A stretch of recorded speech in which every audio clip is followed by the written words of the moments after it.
संतश्रेष्ठ श्री ज्ञानोबा माऊली जेजुरी नगरीत खंडोबा रायाच्या भेटीसाठी दाखल झाली आहे। माऊलींच्या पालखीसोबतचे लाखो वारकरी जेजुरी नगरीत दाखल झाले।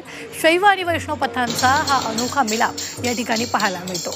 जेजुरीतील ही परंपरा नेमकी काय आहे या संदर्भात शिवविख्याते यांच्याशी बातचीत आमच्या प्रतिनिधींनी केलेली आहे। मात्र आता आषाढी वारी काळात पंढरपूरमध्ये आलेल्या भाविकांना तिरुपती बालाजीच्या लाडू प्रसादाच्या धर्तीवर प्रसाद मिळणार आहे आणि त्यासाठी मंदिर समितीकडून 11 लाख लाडू प्रसाद करण्याची तयारी सुरू आहे। भाविकांना 20 रुपयांना हा लाडू प्रसाद म्हणून घेता येणार आहे। तर इथला आढावा घेतला आमचे प्रतिनिधी सचिन कसबे यांनी।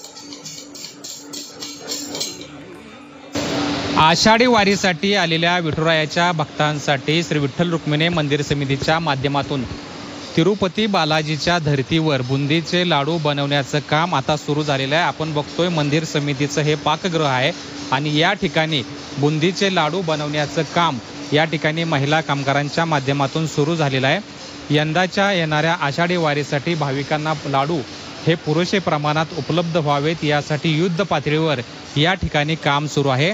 आपल्यासोबत श्री विठ्ठल रुक्मिणी मंदिर समितीचे कार्यकारी अधिकारी राजेंद्र शेळके आहेत। त्यांच्याकडून आपण जाणून घेऊया की या आषाढी एकादशीसाठी किती लाडू बनवण्याचं उद्दिष्ट असणार आहे। सर, आषाढी वारीचा सोहळा येतोय आणि भाविकांमध्ये बुंदीचे लाडू मंदिर समितीकडून दिले जातात। या वारीसाठी किती लाडू आपण मंदिर समितीच्या माध्यमातून तयार करणार? जवळपास 15 ते 16 लाख भाविक येतील तेवढेच लाडू प्रसाद आपण बनवण्याचं नियोजन आहे। 15 लाख लाडू प्रसाद आपण राजगिर्याचे असतील आणि बुंदी लाडू प्रसाद असतील तर ते बनवण्याचं नियोजन केलेलं आहे। पंढरीला आलेला विठुरायाचा भाविक हा दर्शन झाल्यानंतर प्रसाद म्हणून हे बुंदीचे लाडू आपल्या घरी नेत असतो आणि त्यासाठी जवळपास 15 लाखाच्या आसपास हे बुंदीचे लाडू तयार करण्याचं काम आता अंतिम टप्प्यात आल्याचं आपण पाहतोय। कॅमेरा पर्सन राजू मिसाळसह सचिन कसबे, झी 24 तास, पंढरपूर।